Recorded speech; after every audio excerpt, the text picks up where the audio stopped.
Whenever you're ready. Sticker. All right. What's going on? Welcome back to another episode of the MulletCast, the podcast where business and pleasure collide. I'm Evan Balmer. What's going on, everyone? My name is Mike Marcia. What's happening, Mike? Today we're joined by Ray Cepeda. Ray is with ABAskills. You can check out ABAskills on Facebook at ABAskills. They're also at 121 Learning Works, which is the numbers 121 Learning Works, and ABA Test Prep. You're on Instagram at ABAskills underscore LLC. Correct. Yes. That's where I follow you. What's going on, Ray? Oh, just the usual. Starting a fresh week of work, traveling around New York, New Jersey, Long Island. That's Keeps cool. you busy. Nice. So before we dive in, I just want to start out to wish you a happy birthday because I know Thank you. this weekend it was your birthday. Yes. And I just want to say you had two of the coolest birthday cakes I've ever seen. Right. I didn't see. What were Oh, they? he had a Kiss and a Slayer And birthday a Slayer cake. birthday cake. Yes, both done by That's Confections of a Rock Star in Asbury Park. They did an amazing job. That's yeah. really cool. Oh, that's awesome. I was thinking this morning, I was like, all right, so if anyone wants to get me a birthday cake, Yeah. I expect Ace Frehley, like solo cover cake from Confections of a Rock Star. I'd be down with that. That would be amazing. So were you a Kiss fan growing up? I was a huge Kiss fan. You know, my uncle was a bodyguard with Kiss back in the 70s for No a few way. years. Nice. Yeah, so he took me to my first concert when I was 11 to see Kiss. Really? Where Yeah. was that? The Nassau Coliseum. Oh, wow. That's sweet. Yeah, it was a life-altering experience because when I saw Ace Frehley do his guitar solo and then put his guitar down and then it exploded, I was like, Right. oh, I have to learn how to play guitar after that. And That's so, cool. Yeah, so I spent like the next, I don't know, 20 years learning to play the guitar, and now I work with kids with autism. That's cool. So probably not a logical transition, but that's just kind of the way things worked out. So where'd your guitar skills take you? You know, after playing guitar for, I don't know, a few years, I met this guy, Rob Pallotta, who's an amazing drummer, who's actually the drummer in the band Tragedy now, which is a heavy metal tribute to the Bee Gees and beyond. They're actually playing the Wonder Bar. That's awesome. on December 15th. Are they really? So, I'm sorry, or November 15th, because that's right, because it's the same night that my buddy and I are going to see Life of Agony and Sick of It All Right. at Stone Pony. That's cool. Yeah. Nice. So Rob and I started jamming, and we originally, then we started just playing, like, we were into, like, very heavy music, like Slayer and Stormtroopers of Death, and of course, when we were little, we were listening to Black Sabbath, Judas Priest, and of course Kiss, and then Right. it just kind of morphed into stuff that's heavier, and then we formed this band Mind Eraser, and we played for a while, and so we played for a while. It was like high speed thrash, kind of intricate stuff, and I'm having flashbacks to college when you say Mind Eraser. yeah, right, just like having a few of them, and then that's all you need for the night, right? Right. That's So pretty our claim to fame is the guitar player in the Dillinger Escape Plan, Ben Weinman, said that we were a big influence on his guitar playing. Wow. And so, but like that was it. I mean, eventually the band broke up, and Right. and I went into working with kids with autism. That's cool. So was it a transition right away, or is it something you gradually got into? Well, what happened was, there were a lot of things going on with the band, but I had stumbled across autism by accident. Mm-hmm. Friend's girlfriend was looking for a roommate, and I moved into the house where she lived in Flanders with like 6 other people. And we were talking one night, and I said, "So what do you do?" And she's like, "Oh, I work with kids with autism." And, Right. And like way back then, it was like the early 90s, right? So there's no internet. Right. So she gave me this like 3-inch thick binder full of information. She's like, "Oh, I just got back from this conference by this guy, Dr. Ivar Lovas." Right. And so I read through this binder. I was like, "Wow, this is incredible stuff I've like never even like heard of." Right. Right. So I wound up like going to the library, doing some reading, and eventually I went to work with her a couple of times, and I quit my job and took a teaching position, a teaching assistant position at the Allegro School in Cedar Knolls, which back then only had like 25 kids. Now there's significantly more. The school's still there. Right. And from that, went on to working in some home-based programs that were actually supervised by consultants that were trained by Dr. Lovas. Right. And a few years later, getting hired as a consultant trainee for the Lovas Institute. Wow. And so I did that for a lot of years, and worked my way up to be clinic supervisor, and then eventually having a private practice. Cool. Wow. How long have you had the practice? Well, I've had the private practice since 2003, but it wasn't really full-time until about 7 years ago. Gotcha. So what do you think connected you, like what clicked for you about autism and working with autism kids right away? There's something about people that can't help themselves, right? I mean, like someone has to help other people that can't help themselves, right?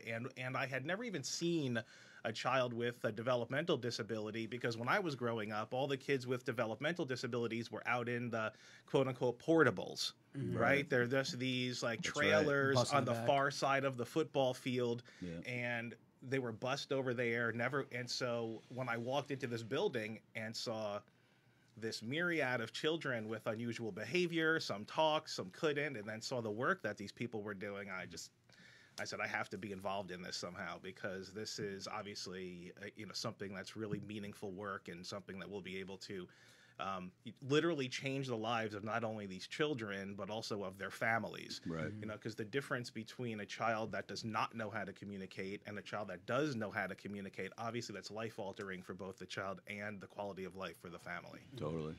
So what's the significance of Dr. Lovas like in this field? So Dr. Lovas was the first and pretty much the only psychologist that conducted a long-term study of children with autism, preschool age, where he administered 40 hours a week of intensive treatment, and 47% of those kids achieved normal intellectual functioning. Wow. And when we go back and look at some of the research that he did even before that, and the people that have replicated his research after, the critical element is really the focus on language development, on being able to be an effective communicator. So instead of engaging in problem behavior or hand flapping and body tensing, if you need to communicate, you can communicate via vocal language, via sign language, and now there's augmentative communication devices and even software that you can just download onto an iPad, and kids can use that to learn how to be a more effective communicator. Wow. Wow. That is intense. That's serious. So what does ABA stand for people that don't know? Right. So ABA stands for Applied Behavior Analysis. Okay. So it goes back really to like the 1900s, really, when John B. Watson was doing stimulus response psychology. So he was pretty much the first guy that said, if I administer this environmental stimulus to this organism, I'm going to expect this kind of response. And that kind of started a lot of people thinking about human behavior and the environmental variables that exert control over it. So instead of looking at it like, hey, I'm having this emotional experience and I'm responding based on these emotions, there's something going on in the environment, and that's having an effect on how I interact with the environment. But it wasn't until later that Skinner, in his 1938 doctoral dissertation, The Behavior of Organisms, actually outlined that it's the response to your behavior that increases or decreases the likelihood that that behavior is going to occur again. And so that was just one of the pieces of genius by B.F. Skinner, is just to figure that out, that the environment provides some specific stimulus, you respond to it in a specific way, and the way that the environment responds to your response is going to either increase or decrease the likelihood that that response is going to occur again. So, and there was lots of other work in between Skinner and Lovas, but then Lovas took some of Skinner's theories and said, well, what if we apply this to children with autism? Right. And he created this system. It's a system that's based on what's called discrete trial training, which is basically one-to-one instruction, very specific learning opportunities, and teaching kids to play on the floor. This is one of the great misconceptions about the Lovas model, Right. is that it's just table teaching. What I was taught was, when you're working with very young learners should be learning how to play, because that's what children do, right? Right. They're on the floor, Yeah. they're doing ring stackers, shape sorters, trying to interact, trying to communicate within the context of play, and then at some point that would morph into table work, where they would learn actions, prepositions, verbs, and more functional communication. And again, that teaching and those skills would then get transferred over to the environment. And the critical element that he figured out was that the parents have to be involved in the treatment. because he was treating kids in the clinic, and kids were getting better in the clinic, but then they'd go home and the behaviors weren't transferring. And he's like, well, why did that happen? Well, because behavior is environment specific. What you learn in one environment, like we all act differently with our family versus with our friends. So that's one example. So you act differently with your therapist versus with your mom. Right. But if your mom acts as one of your therapists, then the same kind of rules and contingencies apply, and then your behavior generalizes easier that way. Right. So it was not only the 40 hours a week of intensive one-to-one, but it was this therapeutic environment that the parents helped create. So I think that that made the biggest difference then, and it's one of the things that is missing from a lot of the treatment now. Right. So you carry that on in your work right now with children? Yes. Gotcha. Do you go to the homes generally? Yes. 100% of the work that I do and our team does is all home-based or school-based. Okay. Okay. Yeah, so we tried having the office in Red Bank for a little while, and we were providing some treatment to kids, and there were some things were happening there, but we weren't really happy with the results. And then you just do the cost-benefit analysis. Yeah. It's like, well, if we're not really having this kind of effect on the kids that we really want to, even though the parents are coming into the office and they're participating, trying to carry over it at home, we just have to move back to this other home-based model. And then that really not only simplified things for us, but kind of got us back to where we needed to be anyway. And then you did notice a difference in results that you were getting? Oh, definitely. Yeah. Because it's, because there's a phenomena where if you engage in some behavior in the presence of something in the environment, that thing in the environment can actually become paired with some specific behavior. And so it also can represent the suppression of some behavior. So I'll give you an example. So everybody had a grandmother or a mom that made cookies, right? And then the cookies are hot out of the oven. The adult leaves the room. Like as a child, you sneak into the kitchen, you think you're going to steal a cookie, but then you hear the pitter patter of their feet coming back. And so you run back over to the TV or whatever you were doing and act like you weren't actually trying, trying to steal the cookie. So the presence of the adult causes you to suppress whatever behavior you were going to engage in. So when the kids that we work with are treated at home, the environment takes on some of those same kinds of properties, where I might have a tendency to flap and body tense and make lots of noises. But when people are around, they provide me with reinforcement for appropriately communicating, and they ignore me when I'm doing these other things. So doing these other things is not as interesting and not as effective as far as having an effect on the environment as actually communicating. So they learn to suppress these behaviors and engage in these other behaviors. Wow. Now, when going to a school, is it still one-on-one, or do you do it in a classroom environment? No, so school consultation is more about behavior change. So schools would hire us to go in and conduct what's called a functional behavioral assessment. So if there's a learner that's engaging in some specific behavior, we develop a hypothesis as to why that behavior is occurring, and there's only 4 reasons why behavior occurs, and so we try to figure out which one of those 4 reasons. And then we develop a behavior plan that, again, focuses on functional communication training, appropriate replacement behaviors, and then, if needed, some particular reactive strategy. But again, it's school, so we have to work with the teachers and the administration to make sure that what we want to do can be done in a school environment. Because just because you have a cool intervention doesn't mean that it can get implemented, right? So that can be a challenge sometimes. So what are those 4 reasons? I was just gonna ask. Right? I've got 2 kids. I'm like, I gotta know this. Okay. Why? I need to know why. So there's a couple different ways to look at it. So the most common way to look at it is, one is for attention. People engage in a lot of attention-seeking behavior, so the intervention would be to remove the attention. The other reason is to escape and avoid something that you don't want to do. And so the intervention is to continue to place the demands on that learner until they comply, or there are other things to do.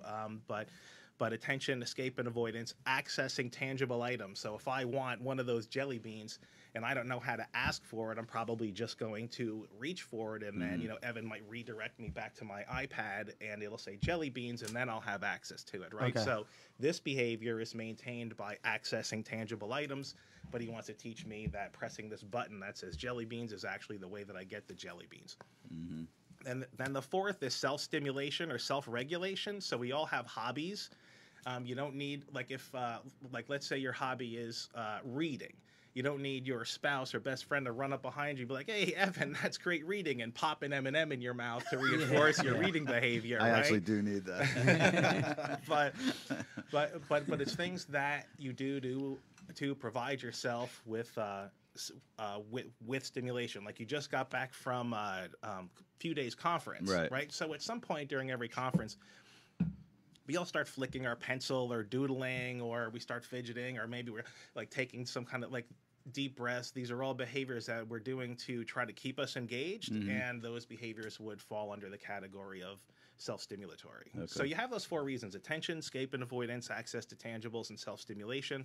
And then once you kind of figure out a hypothesis as to why that behavior is occurring, then we can develop an intervention based on one of those four functions. Right. So do you want to take us through how you begin working with a new family?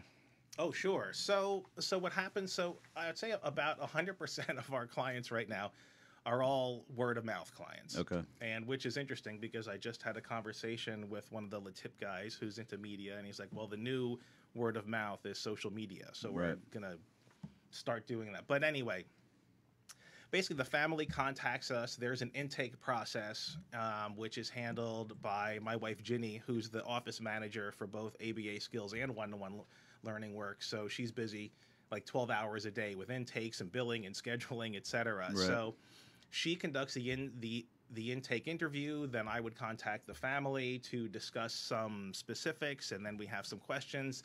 And then depending on who's going to be assigned to the case, the supervisor on the case would go spend some time with the family and the child, collect baseline data regarding their current skill level. Then they would develop language-based programming, which is like if the learner needs to learn how to, needs verbs and prepositions and social questions. And so they'll put all that together. We'll assemble a team.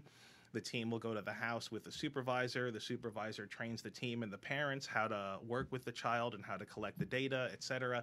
And then as the treatment goes on, there's typically monthly progress reports that summarize all of the data. See, that's one of the great things about what we do in applied behavior analysis, because someone can say, well, how do you know what you're doing actually works? Well, we're collecting lots of data on the things that we do, and if things aren't working, then we change how we're teaching. Right. Because lots of people say, oh, well, he's having a lot of difficulty because he has autism.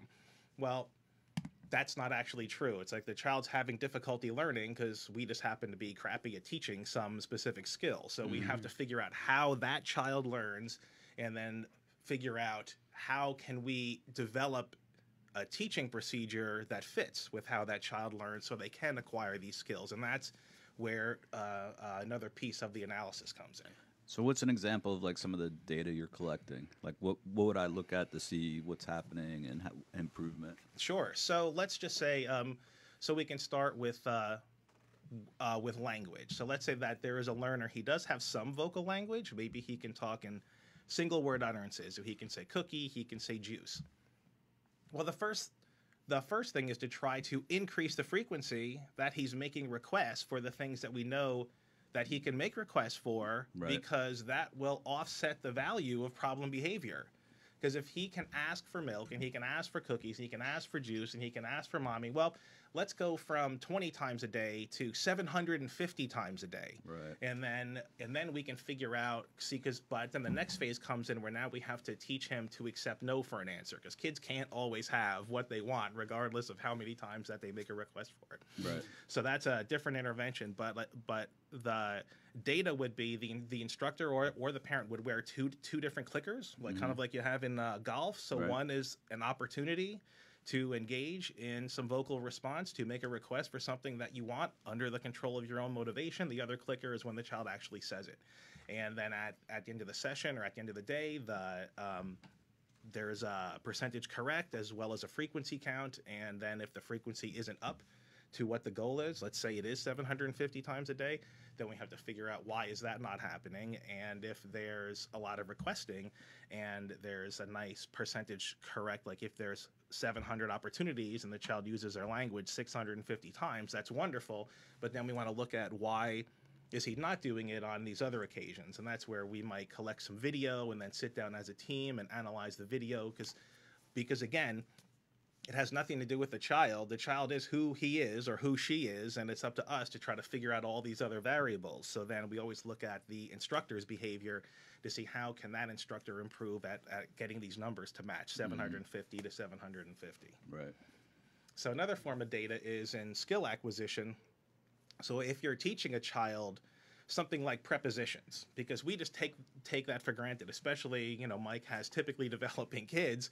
So it's like they go from saying a few things and mama and dada, and then there's a few words, then all of a sudden there's like thousands of things that they're able to say. Well, with our kids, we have to teach them just about everything. And the goal of the teaching is that they learn how to learn so that we don't have to do that. But back to the data, so you have to teach something like on top, make sure that the learner can respond to like put on top, and then they put it on top, and then put next to. So they just learn the preposition, and then the instruction becomes more complex. Right.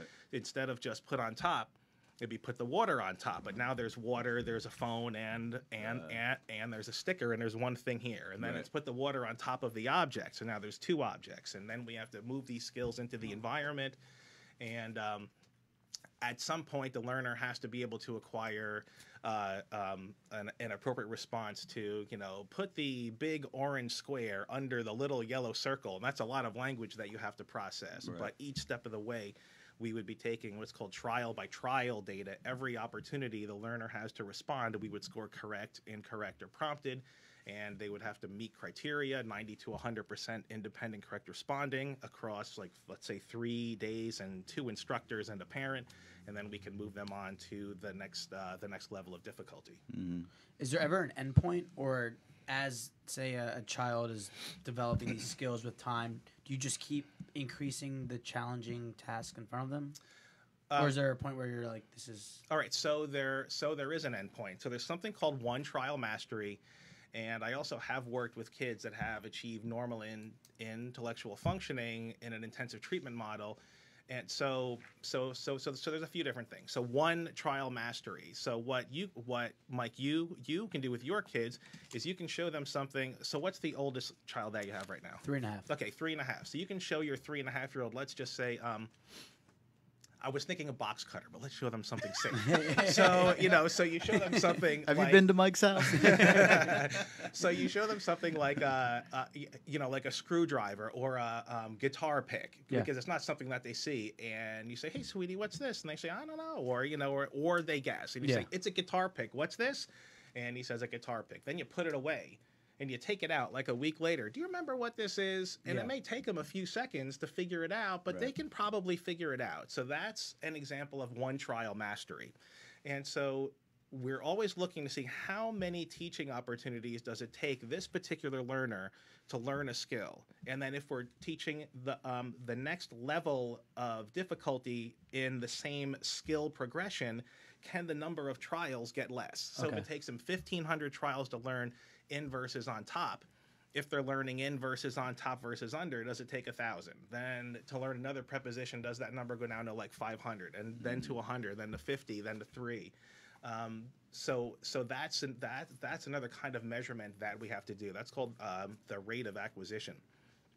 But then there are other kids that progress rapidly, and they go from very basic teaching to very advanced things like learning how to inference it, to take the perspective of other people, like, hey, this person's sad. Why do you think they're sad? Or, look at what mommy's doing. Why do you think mommy's doing that? Right. So that's much higher level stuff. Right.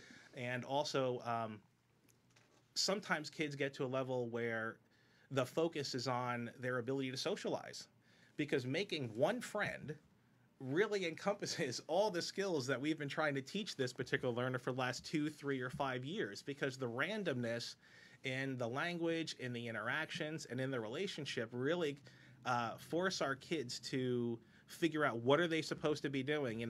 Like, Evan's in a bad mood. Do I even understand that he's in a bad mood? Because if I say, hey, why don't you come play with me? And he's like, I don't want to play.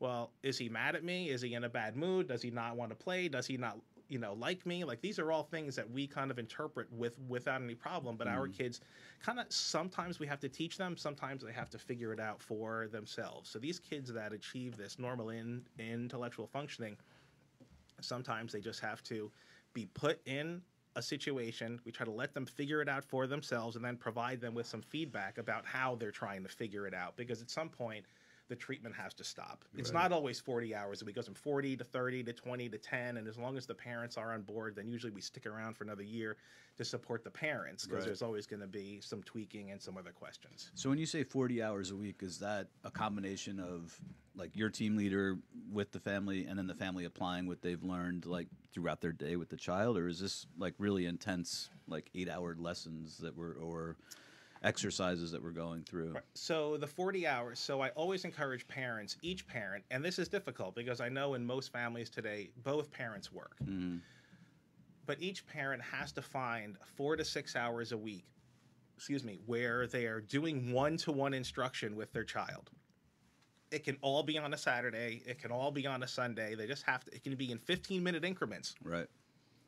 And also in every interaction that they have with their child, it has to be within the framework of the things that we've been setting up. Otherwise, what winds up happening is you get something called behavioral contrast, because no parent really wants to treat their kid behaviorally. I mean, they just want to be a parent and to have fun. Sure. So the challenge then becomes, how do you maintain these guidelines and still have fun? Because if you don't, what winds up happening is the child gets better with the therapist, worse with the parents. Wow. And that's what behavioral contrast is. Behavior gets better in one setting and worse in another. Because if you have rules here and no rules here, then you're going to go nuts, where there are no rules. Yeah.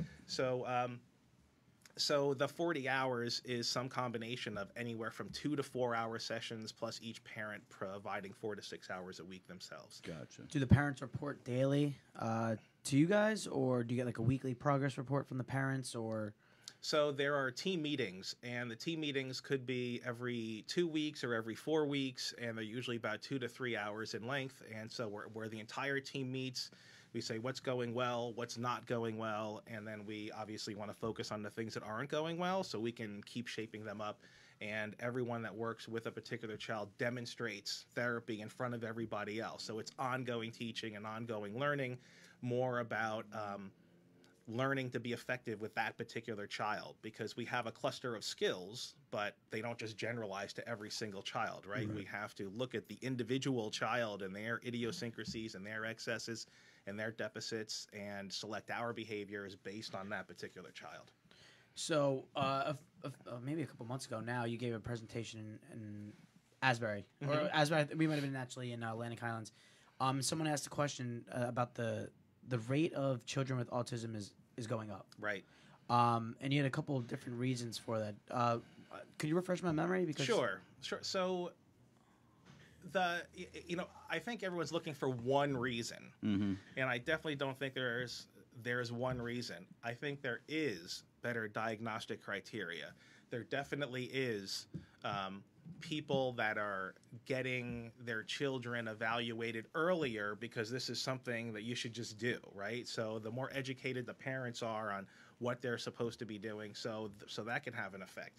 But also, I mean, there's just, like, we're living in this crazy toxic environment, right? So let's say you have better diagnostic criteria, parents are better informed, we're living in a toxic environment, and then there's also probably this subgroup of children that may be responding poorly to vaccines, because that's one particular reason, right? Like everyone's saying, well, it's the vaccines. Well, it might be for some kids, but if we just look at the world that we're living in, I mean, at like some point, everything that we're experiencing, you're driving all day, you're breathing toxic air, you're eating foods that are covered in like steroids and hormones and antibiotics. I mean, and then we're ingesting all of this, and it touches every single cell in our body.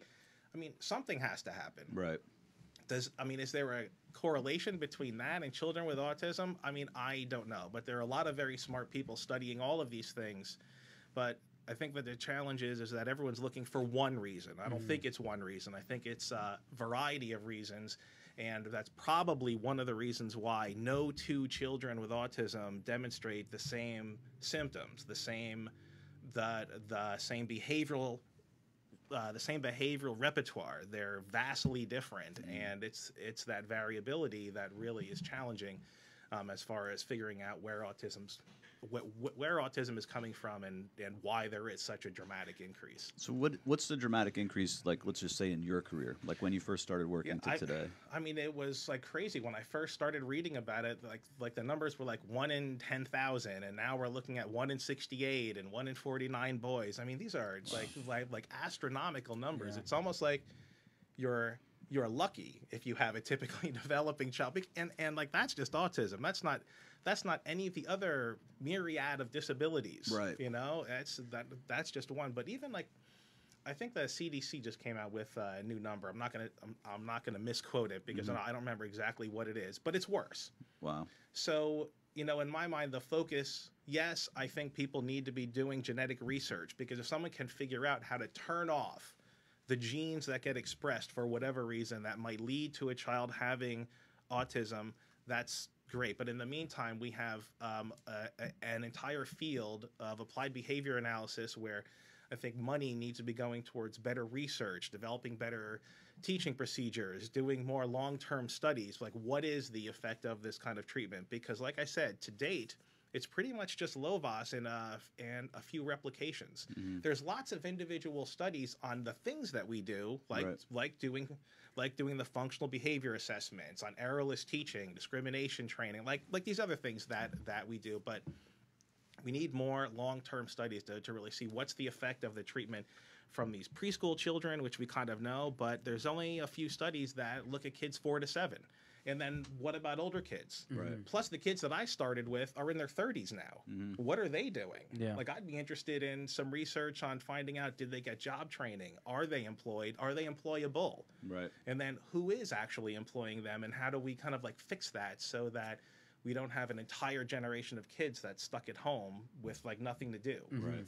Also, to the dietary points, what did the parents do their entire lives prior to having a kid that has autism?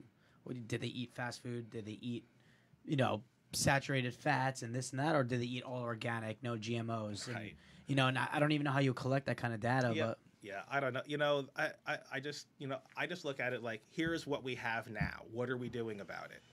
And I'll let it, like I said, all these really brilliant people figure out like everything else, but it's just a child. Like, a parent calls us, there's this child. What are we doing for that one particular child? Because if we can change that child's life and improve the family's quality of life, and maybe even get that child integrated into regular school, or even some combination of maybe like a self-contained class, and then with some inclusion opportunities so they can learn to make friends. I mean, like, where does that go eventually? I mean, we know how it goes for our individual kids, but how about the other, 10,000 clinics that are doing this across the country, though? Right. What are some success stories you've had that you can talk about? So, okay. There's a couple. So actually, the most recent was I got a random text from a mom that lives in White Plains. And she said, "Hey, do you remember me?" I'm like, "Of course I remember you. I spent 5 years with you and your child. Yes, I do remember you." So she's like, he's 23. He's graduated from college. Wow. He's getting this very advanced degree, and he's going to go to graduate school. And she sent me pictures, and so hopefully I'm going to have a chance to see them around the Christmas holiday when he's back home again. It's like that. Like, there aren't a lot of those stories, but like, that's amazing. Then a few years ago, there was a little boy I was working with out in Long Island, and we had been working with him and his family for about 4 or 5 years, and he was evaluated by the McCartan Center for Developmental Pediatrics. Right. And when we got the report back, all of his scores were in the area of like typical or normal. And we were like, wow, well, that's fantastic. So even though people say, oh, you don't gain IQ points, well, our kids, like, if you have a developmental evaluation and you're untestable, and then your IQ's 20, and then it's 40, and then it's 110, I mean, so is it just you understand more of the test? But whatever, we'll let the psychologist figure that out. So what happened when we got that back, we said, well, you know what? Let's start figuring out how we can reduce his treatment hours. What do we need to be doing to really help him in school? Because we got him mainstream, not just included, because included means that you're kind of like going like maybe with like an aide to a regular class, and they're like helping you out in there. But being mainstream means that you're going to all regular classes, and other kids don't know that that there's anything going on. Gotcha. So we were able to reduce the amount of treatment that he received over the course of a year, and then his parents actually had him switch schools so that his file was closed, and then he actually started at a new school where no one knew that he ever had autism. He knows, right? Because every now and then he'll text me and be like, hey, I was just fighting with my brother, but I think I kind of reacted this way. What else can I be doing? I'm like, like it's just so amazing that I can have that kind of communication with a learner. Right. Another success story, which is something that's ongoing right now, is there's a little boy that was non-vocal about a year ago, and his case was actually supervised by one of our other consultants, and she was able to teach the team how to teach him to go from not producing any vocalizations to making some single sounds to now saying some words, and now we're trying to get him to say these words when he's just not with the therapist and not at the quote-unquote teaching table. Right. So that is just as exciting to me as the guy that's graduating from college, because the acquisition of vocal language, again, like I said when we started, dramatically expands the child's world and also significantly increases the family's quality of life, because we know there's going to be less guesswork for mom as to what her son wants. Right. And I guess for a parent at some point, my child's never spoken to me, and then suddenly it happens. That's got to be amazing. Right. Yeah. And because think about the first time, a child says like mama or dada. Right. So if your child's 5 and they just said it, I mean, that's got to give you, I mean, like I know I get misty. Right. Like I start tearing up, and it's not even my kid. I'm like, wow, he saw his mother and he actually said mama spontaneously without being coached. I mean, that's really turning a corner. Right. Yeah. Are there anything like outside of your normal course? Like, I'm curious, like, does music have any effect? Are there like other skills or like other stimulus around that you implement into your training, right? Like sports or exercise? Yeah. Well, there are a couple of things. Again, to the individual learner, working with a little boy now out in Long Island, and one of our other supervisors actually. So we both do one-on-one, but for 2 different reasons. Because I work on advanced language with him, and she does all the play and socializing. But he's a ridiculously talented musician. His parents bought him a drum set, and he's got keyboards, and he's got all kinds of percussion instruments. Right. He knows what everything is, and he actually knows how to play them too. So I think on my Instagram page is actually a picture of what we call like a token system. Like every time he would do something, he would, instead of getting points or stars, I would write a musical note on a staff. Right. And then when we completed one little sequence of music, we would go into his music room, and then I would help him play it. Oh, cool. So taking advantage of both of our individual skills, right? And then there's a 19-year-old boy I've been working with for 16 years now. And when he started having some problem behavior, instead of developing a behavior plan, we put him on an exercise regimen that started out with him just walking and watching like baby cartoons, because the only way to get him to do it, to now he can run 5 miles outside the house. Wow. I mean, and so again, it's not only teaching him something to reduce the likelihood of his problem behavior, but it's also a way for him to self-regulate, because he'll ask to go running, like he'll ask to exercise. So those are definitely things that again fall back under the category of the individual skills and excesses and deficits of the individual learner. That is cool. I have this vision of you like exposing these kids to like Sick of It All and Life of Agony. Yeah. Hey, if I could do that, I definitely would. Right. But sometimes parents frown upon metal in their children with autism. That's right. So if there's any parents listening, what would be the first step if they were in need of services? So I would actually suggest that they go, well, of course, call me, and then I'll talk them through the whole process. But actually on the Autism Speaks website, they have a download called The First 100 Days, and it's like a guidebook for parents, like what you're supposed to be doing, the evaluations you're supposed to get, how to get this whole process started. I mean, that's a really great place to start. Okay. And then just to flip the conversation a little bit, you do training for other people in the field. Is that correct? Is that what your ABA test prep is? Okay, yes. So ABA Test Prep is an app that a colleague and I, Sarah Heller, that have designed to help people study to become board certified in behavior analysis. So instead of having like books and stuff to carry around, they can just download the app for $39.99, available on Google Play and the App Store, and they can have just free access to the app for as long as the app's on the market. That's cool. And then what is One-to-One Learning Works? Okay, so One-to-One Learning Works is our office in Pine Brook, New Jersey, and One-to-One Learning Works primarily deals with school-based contracts and school-based contracts out of state. So like the New York City Department of Education cases that we have go through One-to-One Learning Works, where ABAskills is where we provide treatment to families that are like within a 25-mile radius in Monmouth County. Gotcha. Nice. All right, cool. That's awesome. I mean, you're doing a lot of valuable work, obviously. It's got to be rewarding. Aside from music, what else do you do in your downtime? How do you chill out? What's your mullet? That's it. Yeah. So, I mean, I like definitely, look, I'm a Scotch and cigar type of guy, I'm strictly single malt.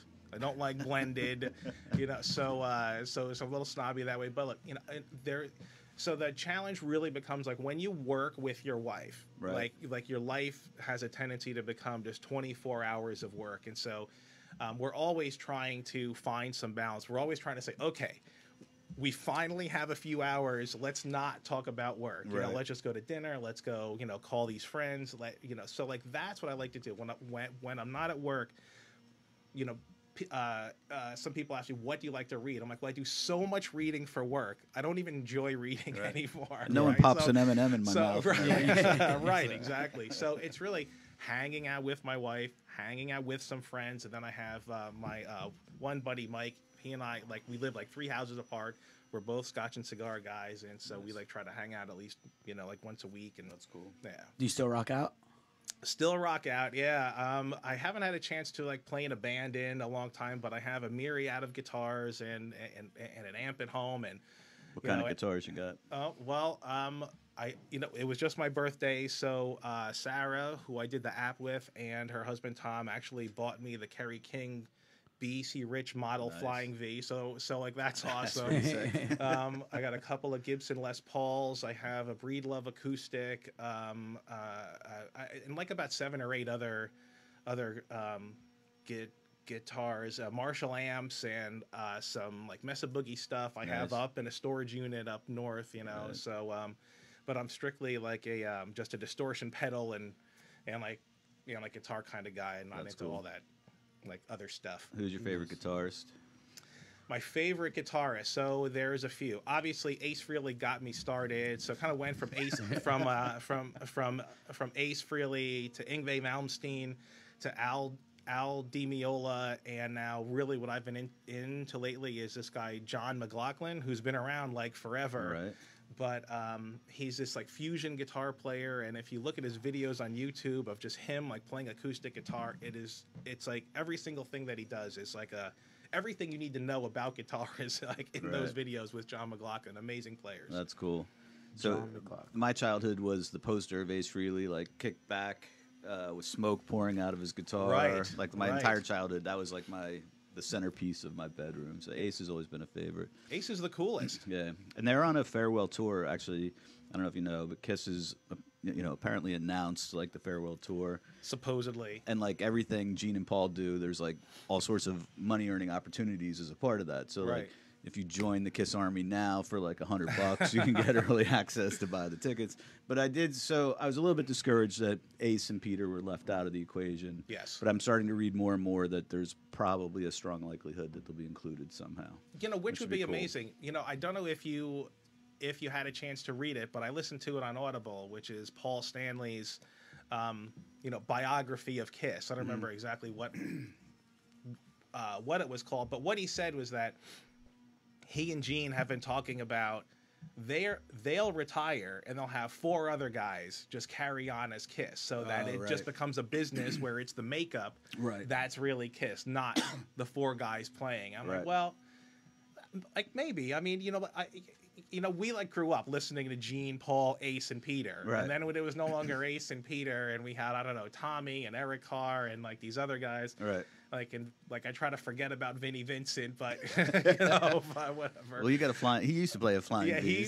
He was an amazing guitar player and definitely played a flying V. But we'll see what happens with Kiss. I'm definitely gonna go and see them either way. I always try to see them when they come around, because it's just an amazing show. So it's funny. Like, I read an article recently about kind of all other bands trying to implement a similar plan, basically where they just become this touring entity that lives long beyond the original members, right? Because people will like those songs. I mean, we're of the age now, like, every band we grew up loving, like, they're dropping like flies. Right. You know what I mean? Yeah. So it's would you go see, like, The Who with one original member? Probably, or kids may go see them. I don't know. Yeah, maybe. It may work.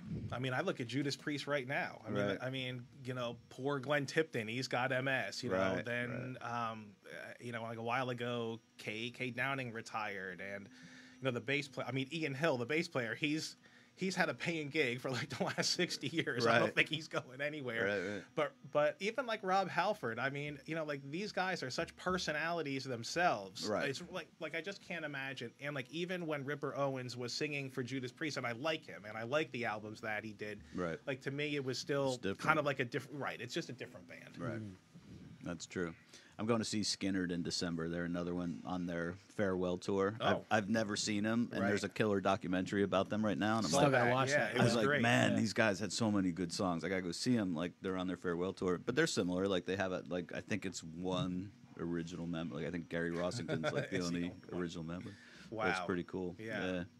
All right, so Ray, thank you for coming in. Thank you for having me. No problem. Appreciate it. Thank you. Once again, check out ABAskills, Facebook, ABAskills, the numbers 121 Learning Works, and ABA Test Prep. Follow Ray and check out his sweet Kiss and Slayer cakes from Confections of a Rockstar at ABAskills_LLC on Instagram. Thanks a lot, Ray. I'm Evan Balmer. I'm Mike Marcia. Thanks for listening to the MulletCast. Thank you.